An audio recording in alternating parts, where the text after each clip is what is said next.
Okay, good morning, everyone. My name is Ben Bingle, and I'm the Director of Grants in the DeKalb County Nonprofit Partnership at the DeKalb County Community Foundation. I want to thank you all for joining us today for this webinar on sexual harassment prevention. We have a few housekeeping items before we get started. First, we're going to be recording today's webinar, and the recording will be sent to you later by email, along with an evaluation form so you can provide feedback about this training. Those of you who are watching live right now will receive a certificate of participation via email in the coming weeks. We won't be sending certificates to anyone who watches the recording of the webinar, so just keep that in mind. If you have staff that are not participating live right now, we won't be sending certificates to them. We do have everyone muted, but feel free to use the Q&A and chat features that are built into Zoom, and we're going to save some time at the end of today's session to address the questions that you submit. Like usual with our webinars, we'll plan to have about 45 minutes of content and then 10 to 15 minutes for questions and discussion. Again, feel free to submit those questions throughout the training, and we will ask them at the end. So with that, it's my pleasure to introduce our presenter, Lisa Shelton. Lisa's been with Safe Passage now since February of 2022. She's the Director of Prevention and Communication. Lisa's lived in DeKalb most of her life and has a master's in sociology from Northern Illinois University. She recently returned to the area after spending some time in St. Louis, coordinating emergency shelter services for survivors of domestic violence, human trafficking, and hate crimes. She's proud to be working with Safe Passage and pursuing her passion for supporting survivors and working to create safer homes and communities. Welcome, Lisa. We appreciate you joining us today. All right, thank you, Ben. I am really excited to be here with all of you today. Thank you all for taking the time to come to this. As Ben said, my name is Lisa Shelton. I'm going to go ahead and go through the content. I can't really see the chat and the QAs right now. So if you do have questions, I will make sure that I get those all addressed at the end of the webinar. So that being said, we're going to go ahead and move forward. So this is sexual harassment prevention, and we're just here to talk about how to make workplaces safer for everyone. So here is my contact information so that you have it there. If you need it for any reason, you can feel free to reach out to me after this webinar if you have any questions or scenarios that you want to talk through privately or anything like that. My information is right there, and you can feel free to reach out to me at any time. And just a little bit of background information on Safe Passage. For those of you who are not familiar, we are a domestic violence shelter, is probably what we're best known for. We have both emergency services and long-term shelter services. We also do offer counseling for survivors of domestic violence or sexual assault. We offer legal and medical advocacy to those who need it. And then we also do professional trainings such as this. And then we have abuse intervention programs, and then we also provide case management. Our services are completely free and confidential, and we are available 24/7 for support for anyone who needs it. You can always feel free to reach out to us for any support at either our 24/7 hotline, whose number is right there, that 815-756-5228. As well as that 24/7 text line if you are more comfortable texting or if that is safer for you in the moment. And that number is 815-393-1995.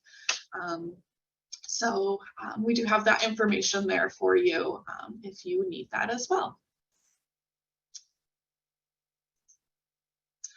So our goals for today, we're going to talk about just understanding the legal definitions of sexual harassment and making sure that we are covering those legal requirements for this training. We'll discuss some kind of real world examples of where we've seen these types of things come up. We'll want to understand the impact of sexual harassment that it will have on both your business and your employees.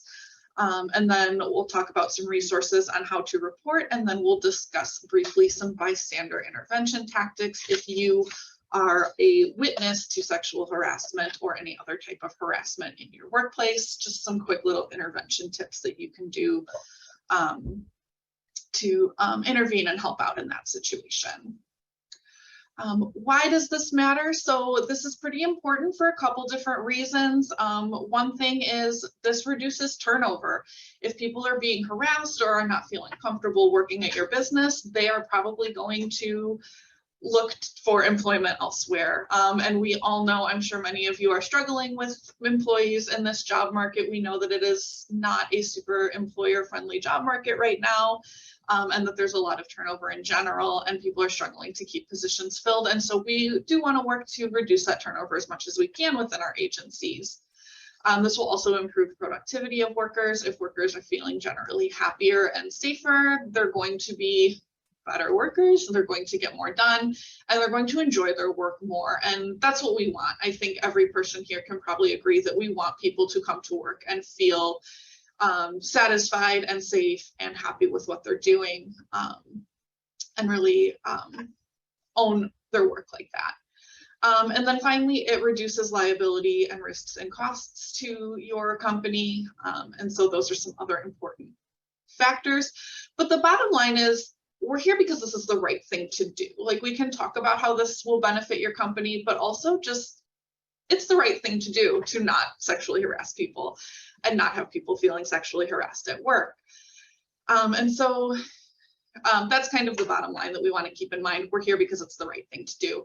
And actions don't have to be illegal to be unacceptable in a safe and supporting work environment. So it's not really enough. Our goal today is not to just figure out what we have to do to not break the law. We want to go beyond that and figure out what we need to do to make people safe and happy. I like to kind of think of it as like violating the law is like the edge of a cliff, but we don't want to walk up to the edge of that cliff and dangle off of it. Like, we want to be back. We want to be safer than that.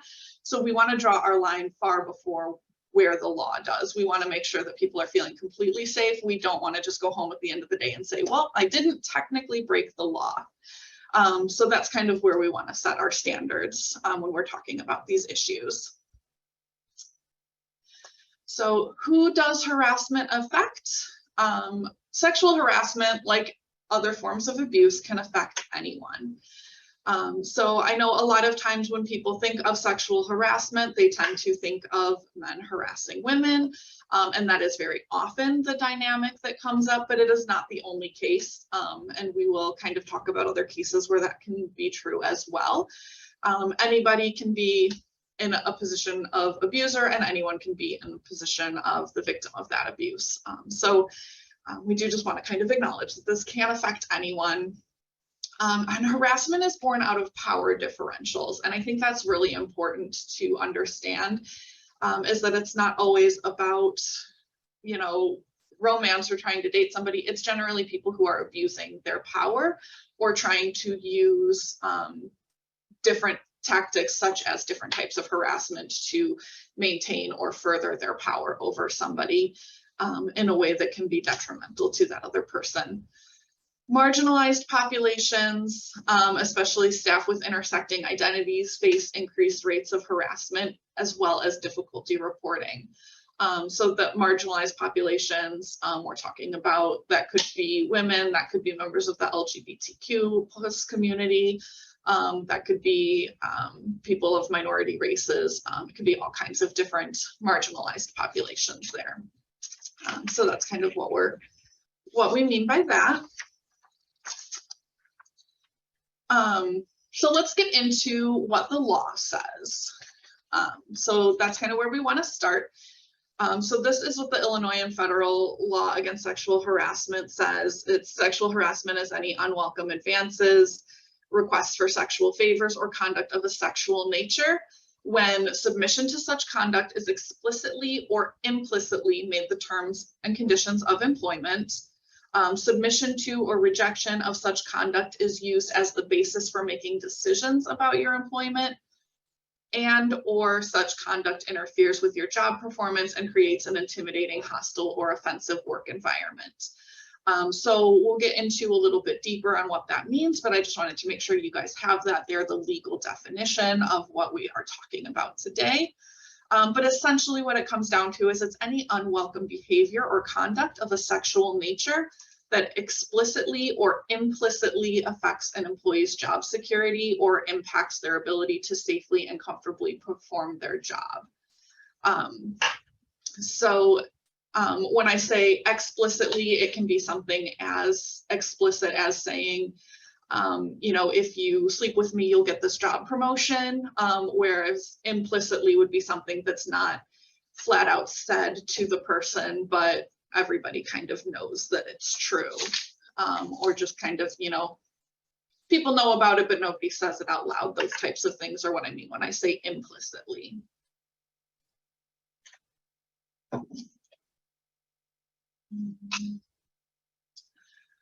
So the forms of sexual harassment that we're going to talk about today, we will talk about quid pro quo harassment, is one of the most targeted types of sexual harassment.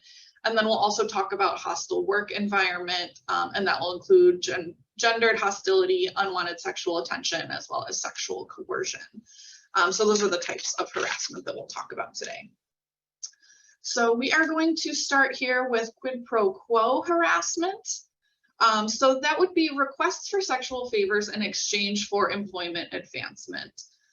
So that is kind of like that example I gave a minute ago of that, if you sleep with me, you'll get this promotion. Or even if you go on a date with me, you'll get this promotion. It can also be, this could be something that could come up in as early on in the employment process as in the interview. Asking for certain things in the interview that are not appropriate or related to the job. Anything of a sexual nature should definitely not be coming up in a job interview, or at any point in work. One thing to know about quid pro quo harassment is that in order for it to be quid pro quo, it's typically going to be coming from somebody in a position of power or somebody who has the authority to affect that person's job. So that would typically be a supervisor or manager, or could be somebody like in an HR department or somebody from senior management. But it's generally somebody who's in a position of power that is making those types of advancements towards an employee. So let's stop and think for a minute. What are some high profile cases of quid pro quo harassment that we've seen? If anyone can think of any, if you want to shout them out in the chat. I know there's been some cases that have come up in pop culture. Can anyone think of any they want to toss in the chat there?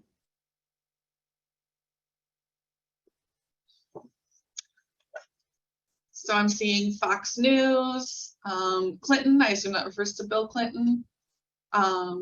Clarence Thomas, Jeffrey Epstein, Bill Cosby. Yes, lots of good examples. Harvey Weinstein, that's the first one that always comes to my mind.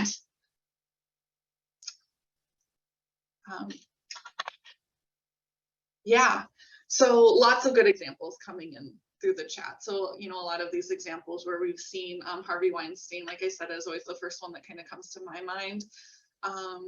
And that's something that had been a very long ongoing issue in Hollywood. And it seems like it's something that even before that story broke, it seems like everybody knew about it. If you look back at like old recordings of red carpet events, people would use that in their comedy routines. I can't remember which comedian it was, but I remember like one of them making a joke about an actress had finally made it so big that his joke was she didn't have to pretend Harvey Weinstein was attractive anymore. And everybody just kind of laughed because everybody knew what he was talking about. And so, this is a really common thing. And unfortunately, a lot of places allow it to go on and people just kind of dismiss it with, oh, well, that's just how he is, or that's just what it takes to get ahead here.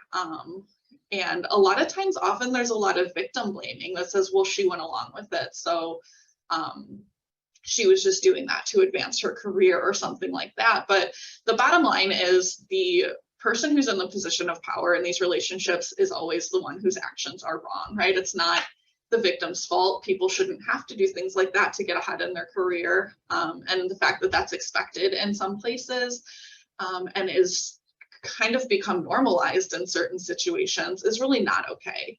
And that's not something that anyone should have to face within their workplace, regardless of whether they are an A-list celebrity or whether you're just somebody with a job at a small business here in DeKalb County. That's not something anyone should ever have to endure for their job.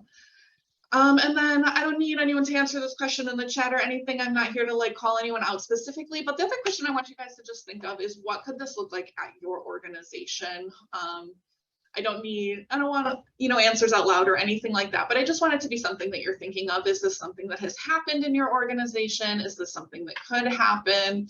And what are some ways that you can kind of prevent that and make sure that that's not going on where you are working? So jump ahead here. And now we'll talk a little bit about hostile work environment. So hostile work environment, unlike quid pro quo, this doesn't have to be coming from somebody in a position of power. This could be coming from anybody. That could be a colleague, it could be a coworker, or it could even be a third-party vendor who's just doing work at your facility. So it's this is a little bit more broader of a topic, and this is probably a little bit more common as well. But that would be any unwanted conduct, even without a quid pro quo threat, that creates an intimidating, hostile, or offensive work environment. So that may occur when unwelcome sexual advances or requests for sexual favors or conduct of a sexual nature has the purpose or effect of substantially interfering with an individual's work performance or creating an intimidating, hostile, or offensive work environment. So we'll get into some examples of that as well.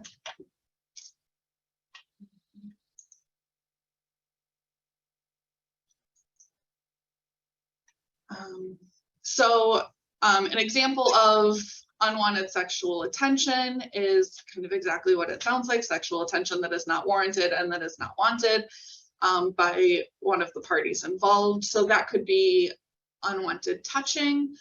Whether that's sometimes it's very blatant touching, like actively groping somebody, but sometimes people do this unwanted touching in a much more subtle way, such as standing too close to somebody, especially if you're working in a smaller environment. I've heard a lot of people who work in like really busy areas, such as like a kitchen or something like that, where there's a lot of small spaces, a lot of people moving past each other, talking about people kind of rubbing against other people as they walk by, or things like that. Even though it's not as blatant as actually groping somebody, that still can be hostile work environment behavior, and that can definitely still be unwanted touching. You should be able to move through workspaces safely without having to endure that type of touching from somebody else.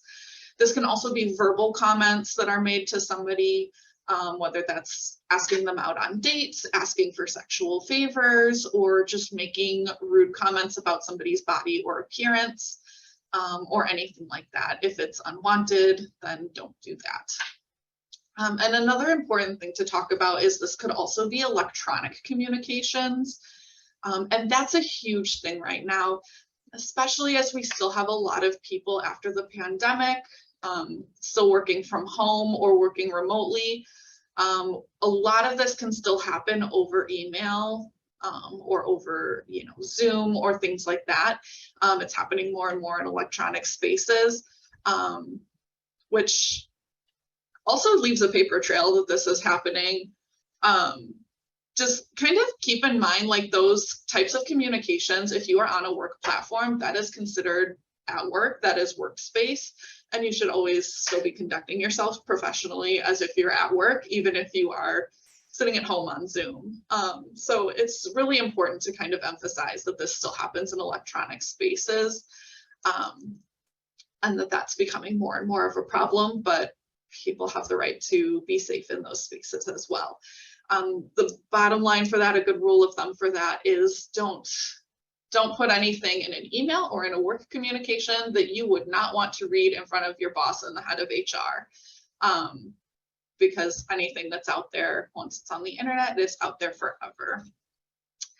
Another kind of hostile work environment is gender hostility. So that could be sexist harassment. So that's not necessarily sexual in nature, but it can be something like gender policing, or comments about somebody's gender or the way that they present their gender. That could be things like only allowing people of a certain gender to work in certain roles. That could be passing up a male candidate for a clerical work position because that's women's work, or not allowing a woman certain opportunities on a construction site because that's men's work. That could be gender policing, or it could be things like making policies that men can't wear certain types of jewelry because it's women's jewelry, or just kind of things like that. Just kind of those policies, whether they're written policies or comments that people are making about the way that people are presenting their gender.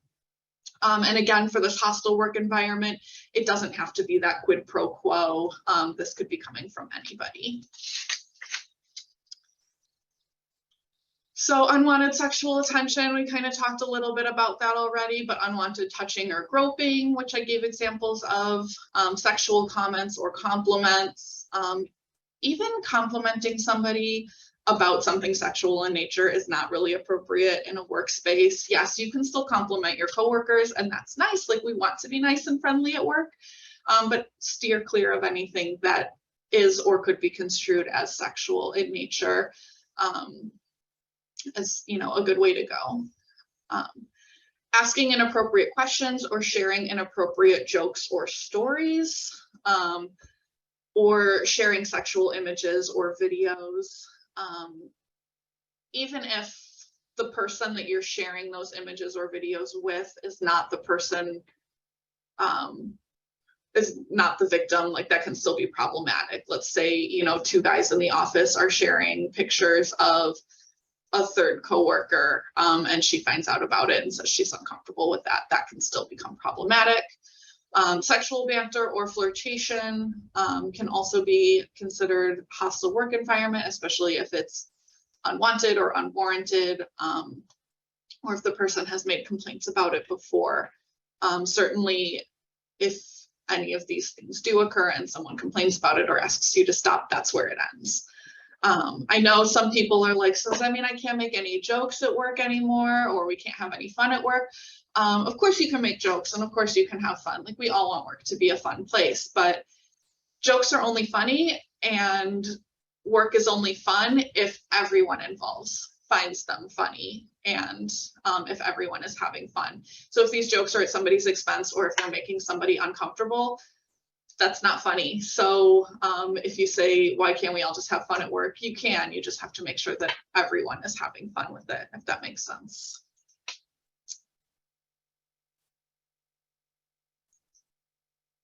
All right, so hostile work environment, we'll get a little bit more into what sexist harassment is more specifically. Sexist behaviors are not necessarily sexual in nature. But it can be things like assigning certain tasks to one gender. So always asking people of one gender to take notes or make coffee. I feel like probably many of the women who are here today have been hearing this since our first group projects in 3rd grade. Oh, you take the notes, you have nicer handwriting. If those types of tasks are always being assigned to certain people because of their gender, that's where it could become problematic. Now, that's not saying women can never take notes or can never make the coffee. Just if it starts to become a problem and that's the only reason that somebody's being given extra work or being assigned tasks that are outside of their job description, that's where that kind of becomes problematic and crosses the line. Derogatory comments towards working mothers. This is something that we see a lot too. A lot of times working mothers experience a lot of discrimination in the workplace that working fathers don't tend to experience. And part of that is due to women in our society tend to take on more of the parental role for their kids, whereas men typically are allowed to focus more on their work and their careers. But that can become a problem if certain accommodations are not being made for mothers that would be made for fathers, or other way around. And then sexist nicknames is another one. Try to avoid these. When you're at work, call people by their name. That's the professional way to address somebody, is by their name, especially if you're not sure how they respond to certain nicknames. And I know some people, I always have, every time I do this training, I have somebody who's like, I'm from the South and I cannot take sweetheart out of my vocabulary.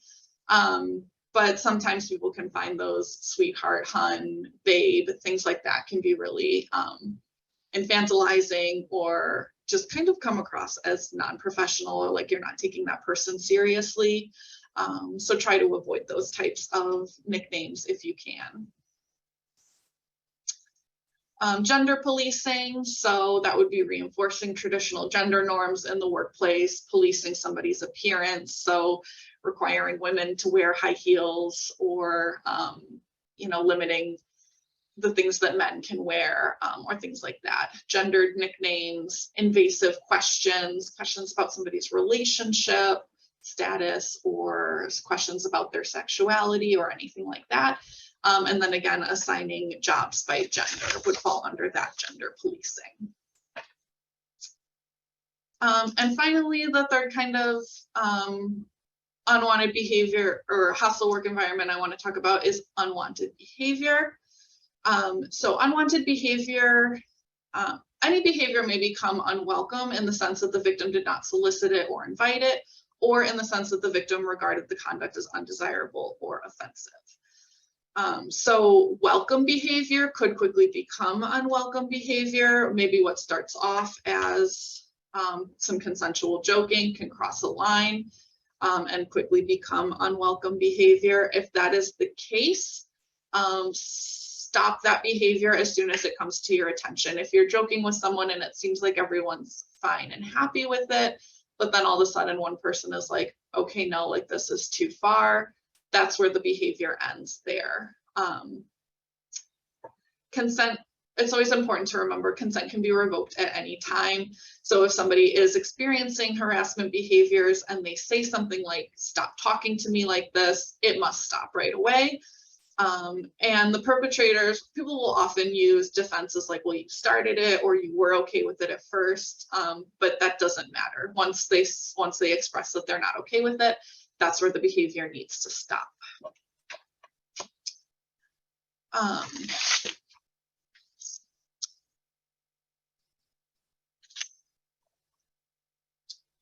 So we'll talk about what you can do if you experience, witness, or become aware of sexual conduct. Know that you have the right to tell the person to stop. So that's generally a good step to take as a first step if you feel comfortable doing so. And that can be true whether you are the victim of the sexual harassment or whether you are just a bystander and notice it.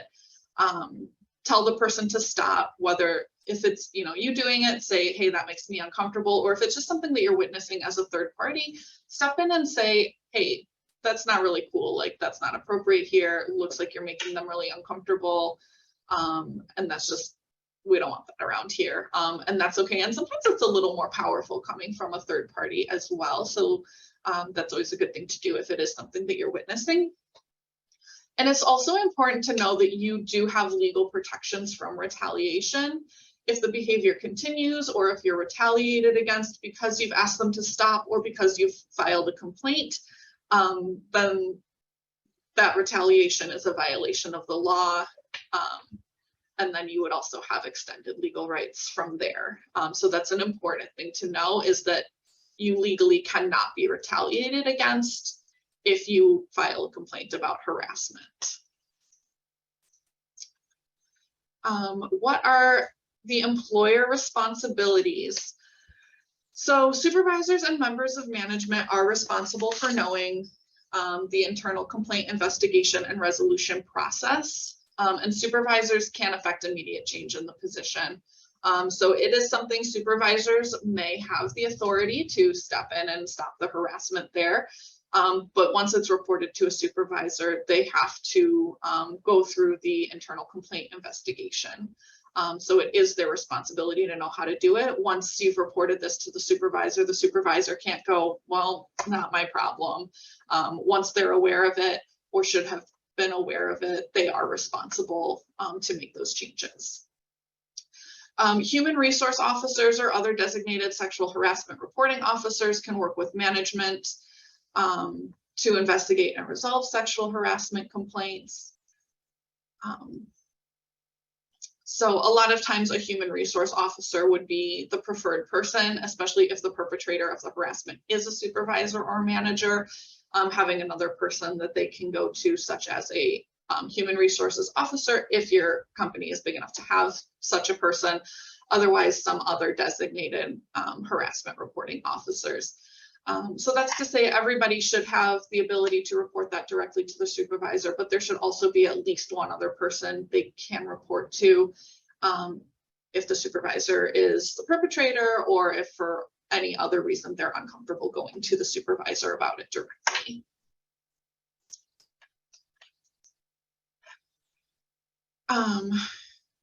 If you've reported it to your organization or to your company directly, sometimes if you feel like their response to that has been satisfactory, sometimes that can be the end of it. Otherwise, you do have further legal actions that you can take. If you would either rather do these, or if you don't feel like your company handled the situation in a satisfactory way. The EEOC, I've got their number right there. That is always somebody that you can talk to, and they can investigate these claims. We also have the Illinois Sexual Harassment and Discrimination Hotline. You can give them a call, and they can kind of help you walk through the next steps. Otherwise, also the Illinois Department of Human Resources. And the Illinois Department of Human Resources is a state agency responsible for enforcing the Illinois Human Rights Act. And that's the state law that makes it illegal to engage in sexual harassment or retaliation. So that is always a place that you are able to report that. Complainants of sexual harassment may file charges at any time within 300 days of the incident. So that's kind of the cutoff line for the Department of Human Resources, is within that 300 days. And then they would have the jurisdiction to investigate employers that have one or more employees. So basically anybody, it doesn't matter how small the company or how big the company is. If they have one or more employees, then the Illinois Department of Human Rights does have jurisdiction over that complaint and can address it. To start that process, you would submit a complaint form to IDHR there on their website, which is illinois.gov/DHR. And then again, the Equal Opportunity Commission is that first number that I gave you, that 800 number there, and they're responsible for enforcing the Civil Rights Act of 1964, which is the federal law that makes it illegal to engage in sexual harassment or retaliation. And again, you also have 300 days to file an incident with the EEOC as well. And they have jurisdiction to investigate employers who have 15 or more employees. So if you are a really small company, the EEOC might not have jurisdiction over that, and you would have to defer to the Illinois Department of Human Resources. However, if your company does have more than 15, which most businesses do, you can also file that complaint with the EEOC. And to start that process, you can call that number, or you can also visit their website. And also, as far as reporting internally, you also do have the right to file that complaint at any time, regardless of how long it has been. You do always have that right to file that complaint within your company. So keep that in mind as well. And then finally, I just have Safe Passage's number there. If you are really just not feeling sure where to go and don't know what options are best for you or what you want to do, you can call our hotline at any time, and somebody can kind of support you through that and walk you through it and discuss your options and help you decide what is best for you. We are not legal attorneys, so we can't represent you in court, but we can definitely advocate for you and kind of help walk you through that. So that is also an option if you just want some extra support there. So reporting abuse. You can report sexual harassment internally through HR. Typically, you'll want to go through the chain of command for reporting. That would be your supervisor, then HR, then other leadership. And just a reminder, you do have that protection from retaliation. And it is important to report it. Reports are a chance to fix the problem. If you're not reporting it and nobody knows that it's going on, chances are nothing's going to change. And just remember that you're helping, you're not hurting your organization by making a report. Some people really like their job, they care about where they're working, they care about what they're doing, and they're like, I don't want to hurt this company or this organization by making this complaint. I don't want to, you know, turn everything upside down. But you're really helping the agency. If that kind of thing is going on, if they're engaging in illegal activities, and if they're hurting other people, if they're hurting other staff, if it's happening to you, it might be happening to someone else too. So ultimately, you are helping your employer, you're helping your organization by making those reports. You're giving them a chance to fix that. You're giving them a chance to get rid of those problems and to become stronger and to become a better workplace. All those things we kind of talked about at the beginning, helping, you know, productivity and reducing turnover, all of that comes from companies doing better in these areas. So if you're reporting this, you're doing the right thing, and you are helping the company in the long run. So please just keep that in mind. Lastly, I want to talk by just going over some bystander intervention strategies. If you see something, say something, harassment persists, not because it's not noticed, but because it's tolerated. And as we talked about in some of those examples that we gave for that quid pro quo harassment, those real life examples, a lot of times it is tolerated for a long time, and people know that it's going on and people just don't say anything, or it almost becomes part of the company culture that people don't even think about it or notice it anymore. So we do want to make sure that we are intervening when we do have the opportunity to.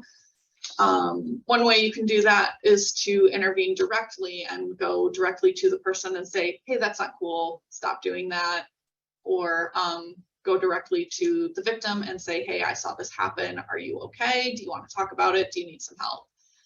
Another way for bystander intervention is just to distract. So maybe you're not sure what's going on, or you don't want to jump in directly. You can always kind of distract from the situation. Maybe go up to the person who looks like they're maybe being harassed and distract them away from the situation. Say, hey, Sally, can you come help me with this report real quick? I could really use your eye on it, and, you know, pull her out of that situation or create a distraction. Something like that can just be a quick intervention right in the minute. Delay. So if maybe something happened and you find out about it afterwards, or for whatever reason you're not able to intervene directly, follow up with that person and say, hey, I noticed that happened this morning, or I saw what happened yesterday. Do you need any help with that? And finally, or delegate would be to involve somebody who is a supervisor or somebody who has the power and authority, somebody whose job it is to intervene. So that would be going to a supervisor and saying, hey, I wanted to let you know this is going on. Can you please do something about that? Or can you address that at a staff meeting or with that person directly? Or going to HR and saying, hey, I wanted to report this and let you know what was going on. And then finally, document is the fifth strategy of bystander intervention. That could be creating a paper trail for what's going on, sending emails, making sure that things are in writing, or that could be taking pictures of something, recording video of something going on. It's very important when we talk about bystander interventions especially with like younger kids. I stress this point, but I think it goes for anybody. Hopefully you guys all know this, but when you are documenting these things, if you're taking video or if you're taking pictures, those are not for social media. Those are not to go on Facebook. Those are not to go viral. Those are to give to the person who was the victim, or to give to HR and give that evidence so that it can be investigated properly. We're not taking somebody's harassment and putting it out on the internet for our own clout. So just please remember that if you are documenting, make sure you are using those documents appropriately. So bystander intervention, just kind of summarize, name the behavior. So I noticed you are doing this, or I noticed this person is doing this. Set the limit, that's not appropriate in our workplace, or I don't want to see that going on.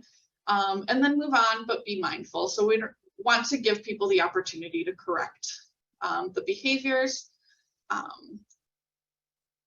And again, it doesn't have to be a big show. Again, we're not putting those things on social media. We're not trying to go viral about this. We're not spreading rumors about people.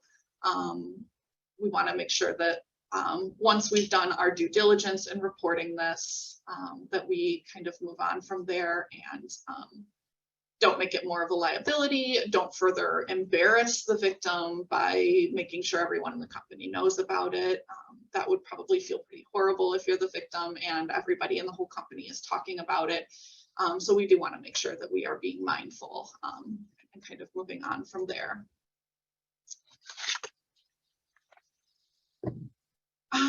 So some quick keys to success.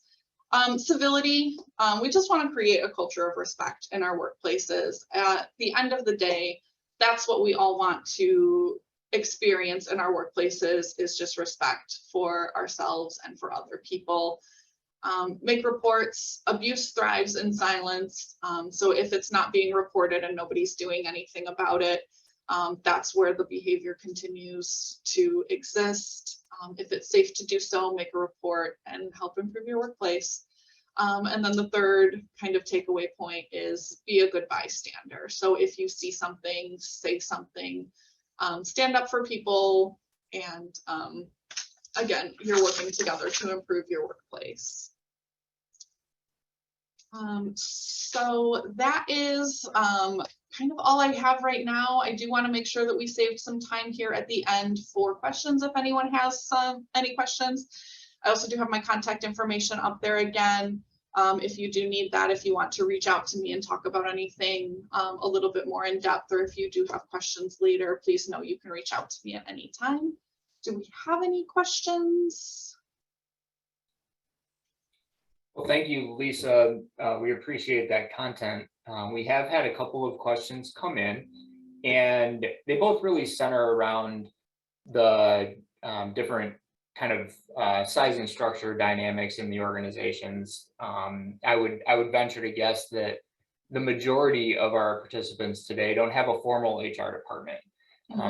They skew on the smaller side in terms of number of staff and that type of thing. So with that in mind, the two questions that I've received, first is, do you have any recommendations on how best to enforce some of this information with volunteers who are not employees?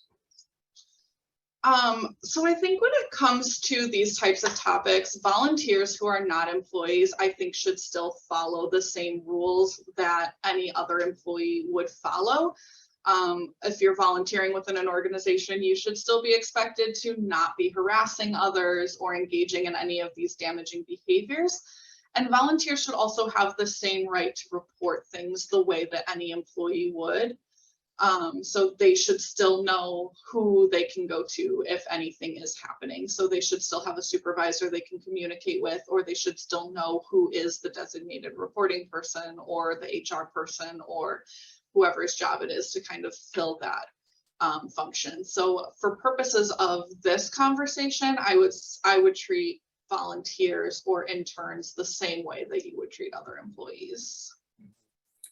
And I know in talking with some other organizations about this in the past, some have included, just if they have like a volunteer agreement that a volunteer signs before they start volunteering with the organization, they can include some of that information in that agreement. You know, I think another strategies that I've heard from others is, you know, to have whoever is the responsible for volunteer management really being responsible for oversight and having those conversations. In the absence of an HR director or somebody to report to, that's the person that really does need to intervene if something does come up. And then, of course, you know, ultimately can ask that individual to leave and discontinue their volunteer engagement with your organization. So having some sort of, you know, agreement up front helps to establish that as part of, you know, your culture and what the expectations are from the very start when those volunteers begin, and that can help reinforce the message along the way. So thanks for responding to that. Another question here is, we have 3 employees. What suggestions can you offer for setting up a reporting system that works for us? So with 3 employees, that is a little trickier because chances are if you have 3 employees and somebody is harassing someone, that's involving 2/3 of your workforce already right there. So that's a little bit trickier. And I guess I would have to know a little bit more about the specific dynamics of who those 3 employees are, what your workplace structure is. But in that case, I wonder, is there maybe like a board of directors too, like somebody on the board who could be the designated person for that and make sure employees know that they can talk to that person, if such a person exists like that, if you do have a board of directors. Otherwise, going to the 3rd person within the company, possibly if that's appropriate, depending on the dynamics. Otherwise, referring to some of those external reporting services like the Illinois Department of Human Resources would be your next resort. Yeah. But hopefully there is like a maybe a designated board member that could fill that role of being that kind of unofficial HR person. Yeah, good thought. And I would just piggyback on that and maybe put out there, make sure your organization has a whistleblower policy. They've got a procedure, set up for this reporting. And, hopefully some of the techniques that Lisa has shared throughout today, you can right size for your organization.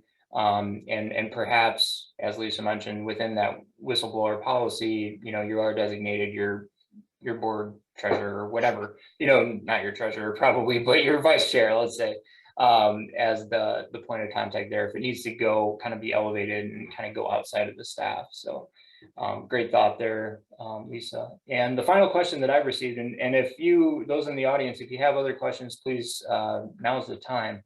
But the final question that I've received says, can you speak a bit about what to do if a client or customer is doing the harassing?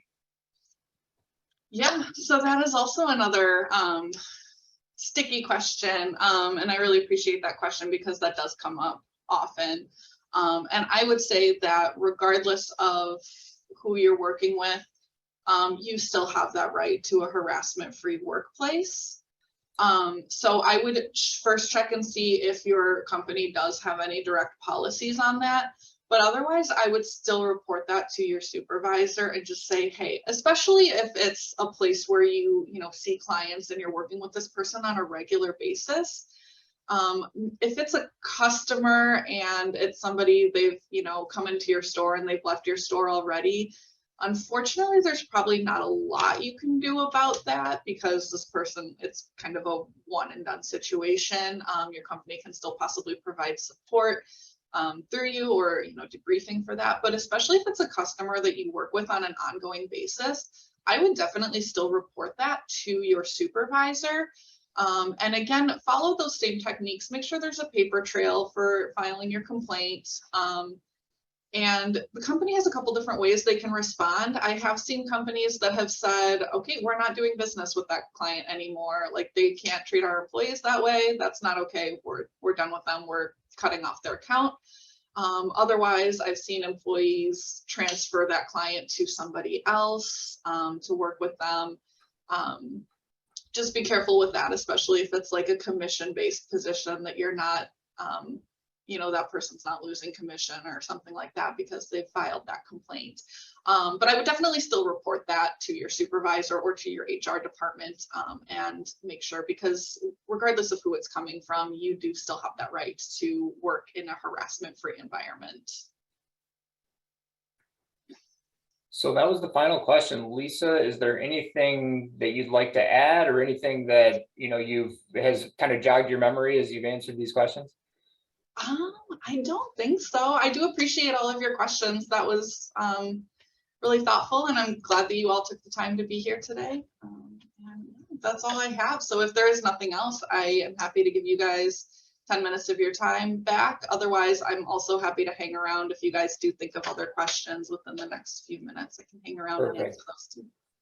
Great. Thank you, Lisa. We appreciate your time and your message today. And we are going to be offering this session again later on in the year. So we look forward to working with you on that. And so, as I mentioned earlier, a follow-up evaluation is going to be sent by email along with the recording. We'll include the presentation slides as well, and then a separate email with a certificate of completion will be sent at a later date. We encourage all of you in the audience today to visit dcnp.org, follow us on Facebook for upcoming trainings and opportunities, or to sign up for our newsletter. A reminder that our annual conference, Nonprofit Day, is scheduled for September 22nd. We're going to be back at, we're planning to be back at Veranda's Banquet Center like we've done in the past, and we're really looking forward to it. This is a day-long free event for DCNP members, and we hope to see you there. The registration site will be available soon, but for now, we just ask you to mark your calendars and plan to attend Nonprofit Day on September 22nd. One final note, the Community Foundation is also accepting grant applications for multiple grant programs currently, and you can learn more, check your eligibility, and apply at DeKalbCCF.org. Once again, thank you for attending, and a big thank you goes to Lisa Shelton for sharing her time and her expertise with all of us today. Thanks a lot, and take care.